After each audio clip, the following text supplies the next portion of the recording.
End time teacher. Hey, Shalom, Shalom. Can you guys hear me? Yeah, we All hear right, you. cool. How you guys doing tonight? I was just listening in.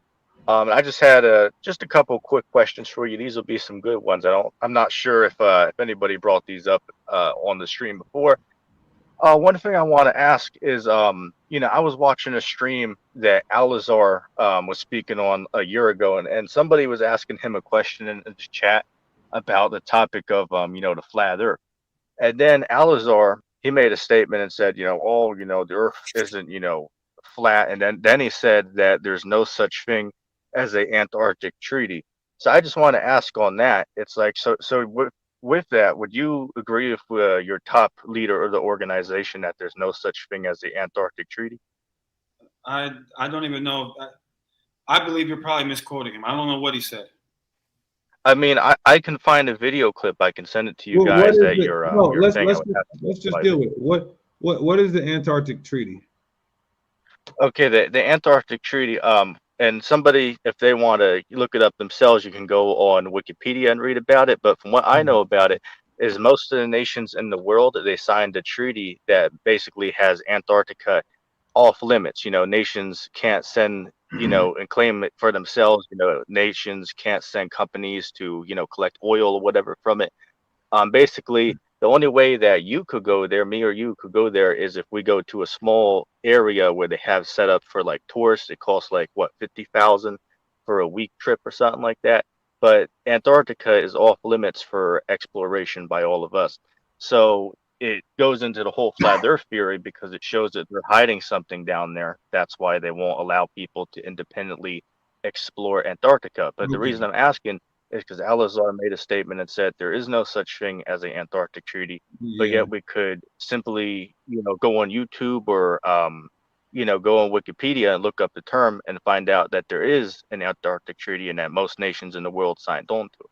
So Uh-huh. maybe would you say he just didn't know about No, of course we've heard about this, but we don't believe there's an Antarctic treaty in the way that you're referring to, that they're trying to hide people from getting to the edge of the world, because it doesn't say that. Neither do you have it? proof What, of when them did saying I that. when did I say there's an edge though? Well, okay, so what are they? You said that goes with the theory, meaning you can't prove why they have an Antarctic treaty. Well, here's the thing though. I don't know if you're familiar with the flat Earth. Off of my years of studying the flat Earth, I've been looking into it since I want to say like 7 years. There are no flat earthers that believe the Earth actually has an edge that you could fall off of. They either believe that Antarctica, if you go far enough, you'll find a firmament that stretches over the world. Other people believe it could go on forever. Other people believe there's more lands out there. So we ourselves cannot go and explore that. So we can't give an answer as to what's beyond that. But what we're simply saying is that if they're not trying to hide something, why would they have this place, landlocked where we, as the citizens, we cannot independently explore this, no matter how much money or resources we have, we cannot independently No, I go and get you. explore out there. I'm So with it's you. very I'm clear. with Go ahead. you. I'm with you. But I'm saying we can't prove that definitively. But I'm with you. What if someone was to just say we don't want people going there because it's a land that's uninhabitable? It's negative 150 damn degrees, and you're probably gonna die. Yeah, I wouldn't say that Yo, because is he cutting out? nah, he's not cutting out. I hear him clearly, but I wouldn't say that. It's not like the white man is trying to protect somebody. He's I'm not always trying saying to. that. I'm not saying that that's my stance. I'm just saying, what would you do if somebody said that to you? Okay, well, let me reiterate it because it was cutting off for me. I didn't get to hear the whole sentence. Deacon, could you reiterate it for me because it was glitching out when he was saying it? Yeah, basically, he's saying, you know, if somebody came with the argument that what if they're not hiding something, but just trying to keep it a land where humans aren't just gonna pillage and destroy or something like that. Well, here's the interesting thing. Are you familiar with a man named Admiral Richard Byrd? No. Okay, if you look into this guy, he was like a high up officer in the military back in like the 50s, and he done some explorations down in Antarctica when they were first, going down there to see what they could find. And he went on some, shows and some radio stations, and he was, explaining his experience down there. And he was speaking about how there's vast, lands that, a bunch of oil and, coal and, enough to support the world. So, that man was an official military officer who went down there during the explorations and claimed that all these things were down there. Whether that's true or not, that's up for, me and you to decide. But, we do have high up officials who, came out and exposed, what they are hiding down there past it. All right. Well, hey, maybe one day we'll. And one more thing, but before you go on to the other brother, I don't want to keep you for too long. But one other thing I want to ask you is, based on our last conversation we had almost 2 years ago, there's something new I want to ask you with it. My question for you is, if you go to Deuteronomy chapter 1, excuse me, not Deuteronomy chapter 1, chapter 21, verse 18 on down, right, which speaks about the stubborn and rebellious son. The question I have for you is, it mentions that they laid hold on him. Would you say that did he agree to be stoned to death, or did they forcibly take him? He agreed. He gave himself up because he was wrong. Wait a second. Could you pull it up for the audience? You're telling me that the son agreed to be taken by his Well, parents and get stoned to death? What else is he gonna do? This Well, isn't well like, I'd say like America it's today. taken by force. Let me say something real quick. This isn't like America today where you could what's it called when you skip bail and go to another country and get sovereignty and hide out over there. Like we didn't have a such thing as going on the run in our ancient times. We had a system where we would get the evil out of the congregation. So I know where you're going. You're going to say that's the same lay hold as Deuteronomy 22. Could you read it for the audience though? Like, could you pull it up and read it in context? I'm just trying to make sense of that. To me, when I read it, it clearly is saying that his mother and father, they laid hold on him. They forcibly took him to the priest, and they judged him for acting up. So I don't see how you could make that correlation. And yes, the reason why I'm asking you this, because it's using the same exact wording in the next chapter, Deuteronomy 22 and say 28, right, where the man lays hold on the woman. There, it's clearly talking about he forcibly takes her. But a clear example of this also taking place is in the previous chapter when the mother and father laid hold on the son. So let me ask you this. Every time he comes on here, Deacon, he brings that up. It's okay. It's okay. You must want to rape people. No, he does, bro. If you see no, we can't say that. We can't be saying that on here. Yeah. So let me ask you a question though. Do you believe that it's lawful to grape? We're gonna put a G in front of it. Okay, let me respond. I'm gonna give the answer and say that this was something that could happen in certain circumstances. So the Bible's giving us a law on how to handle this. Like, let me give you an example. I don't know if you knew this or not, but there's something called bride kidnapping. This even happens in the world even today. You can go on Wikipedia and look this up. Hell, you can find real videos of this actually happening on YouTube in developing nations, where a man will forcibly take a woman and force her to be his wife. This actually happens today. Sir, I'm asking you yes or no. Is it lawful to grape? According to the Bible, if you were to do it, you would have to be it gives you how to handle it. So it depends on the way this is happening. If the woman is married or engaged, you'd be put to death for that. But if the woman was not married or not engaged, then you would have to take her as your wife according to the Bible. Okay, now if something is lawful, should there be a punishment for it? Well, it's simply explaining how to do it. Like, say for an example, just like with polygamy, right? The Bible says. Wait, brother. No. I'm pulling my response. I need you. Listen. Yep. I am almost 5 hours in with a headache, trying to be as calm and patient as I can. So if something is lawful to do, would there be a punishment for it? No. Now, would you please allow me to give a response real quick? Yes, after I give mine, and then we're Oh, going to end it here. So, okay. is the punishment, would you agree that the punishment that the man gets in Deuteronomy 22 is he has to stay with her for all the days of his life?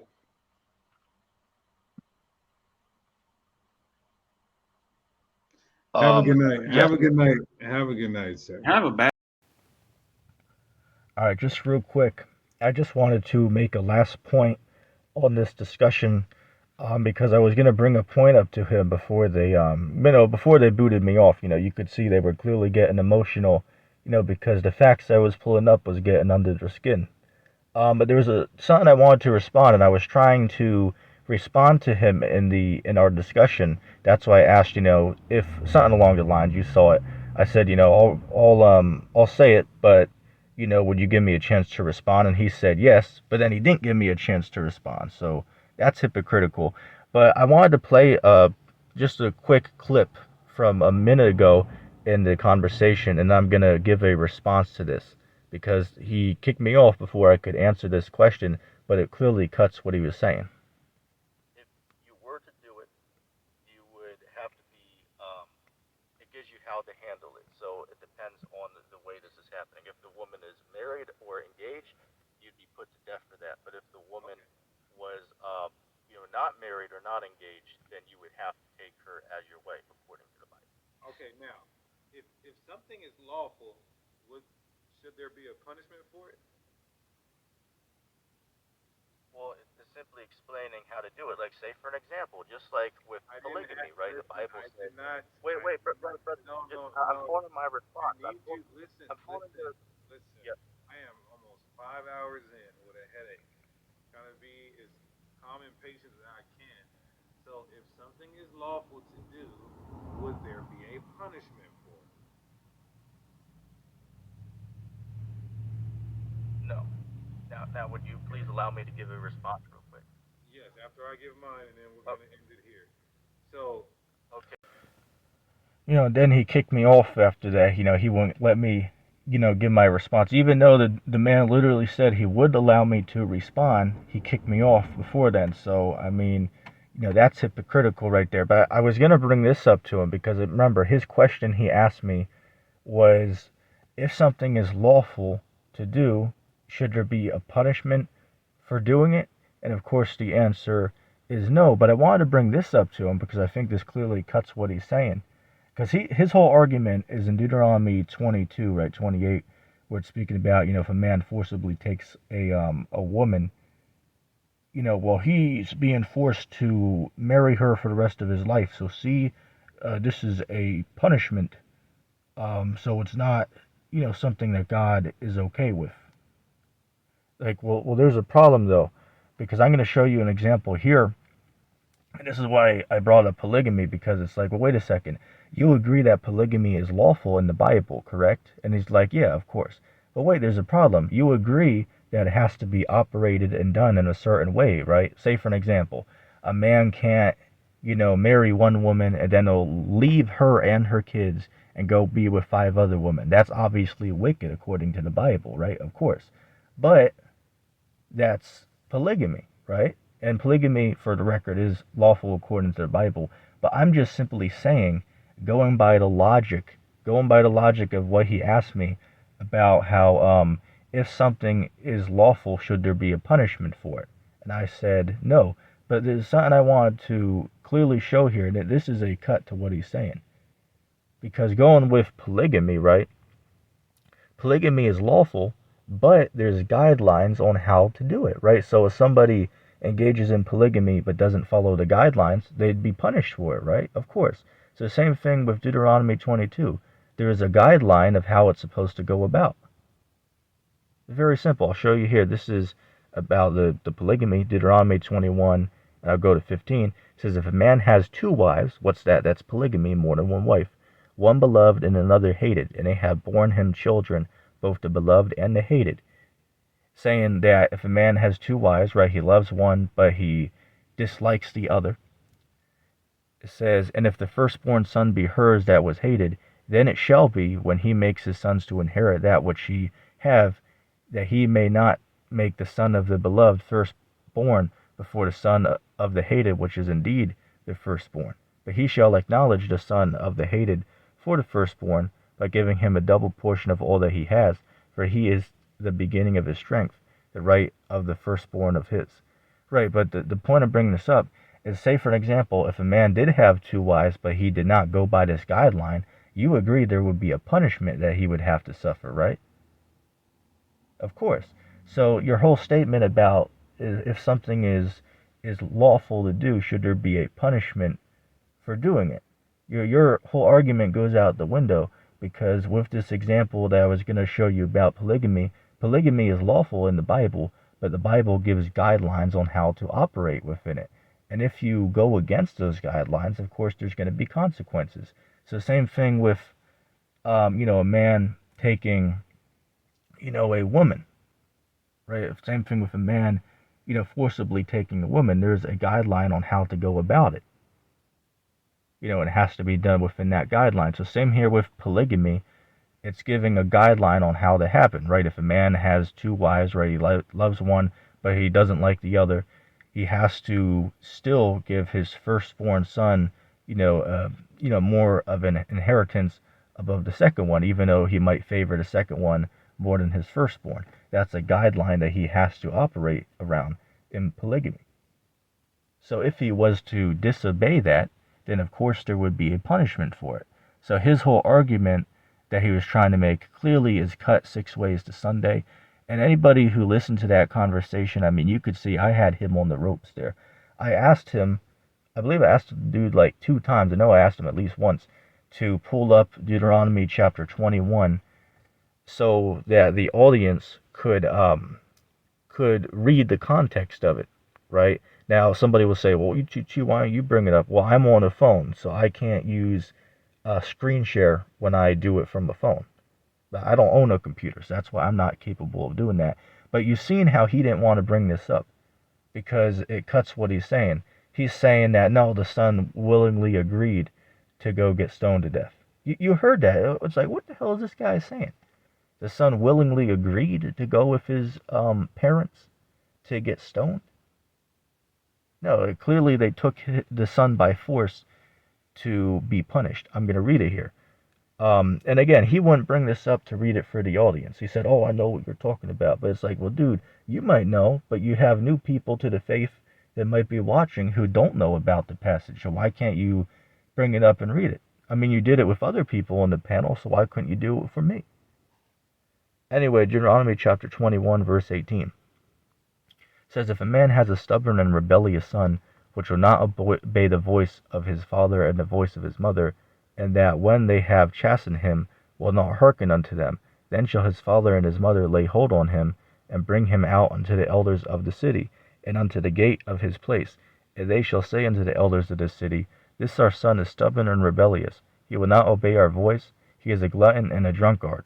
And all the men of his city shall stone him with stones, that he die. So shalt thou put away evil from among you, and all Israel shall hear and fear. But let's go back up to verse 19. It says, and then shall his father and his mother lay hold on him, and bring him unto the gate of the elders of his city, and unto the gate of his place. Right, so clearly the mother and father are clearly taking hold of the son, meaning forcibly taking him. Right, this is an action that's being done by force. This is not something the son's agreeing to. I mean, what type of retarded statement is that to say that the son agreed to go be punished? Which he knew that because again, back then in Israel, children were disciplined, right? They know the consequences for if they disobey, right? It was very serious back then. If you, acting up and after, they discipline you and you still do it, then that's your ass right there. So this was a very serious thing. So he knew the consequences.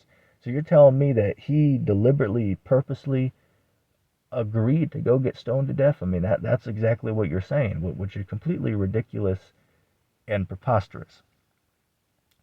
But you see, the whole thing that this goes back to is if they agree that the son was taken by force, right? They forcibly took him against his will. in this verse. Well, by logical deduction, in the next chapter, Deuteronomy chapter 22, verse 28, right, if man, takes a woman by force, well, that's not agreeing. That's taking against her will. There's no way around it. You guys are completely cut. And we saw, man, how you guys, well, for one, you got emotional and kicked me off because I was cutting you guys to shreds, man. And again, I mean no disrespect. I mean no disrespect to the brothers in the Sakari. I give them much credit, but man, this goes back to my statement I've said many times, man, that GMS is the number one Israelite camp. Right, Great Millstone, they've come out at raw and they give the information without adding emotions or opinions to it, man. Unlike these dudes in the Sakari. Like, a whole nother thing with these dudes is we didn't get to talk about it in this conversation. They teach that it's unlawful to marry a woman until she's about 20. Where's that at in the Bible? So you're telling me that God made humans to be sexually mature, say, 6 years, 7 years before 20, but then he intended for them to wait 6, 7 years until 20 or 19 to get married? I mean, you sitting there saying it's unlawful to marry a woman until she's about 20. I mean, you're adding to the Bible there, man. But I didn't get on him about that tonight. One other thing I wanted to bring up to him, but they booted me off. But another topic I wanted to bring up to him is these guys teach that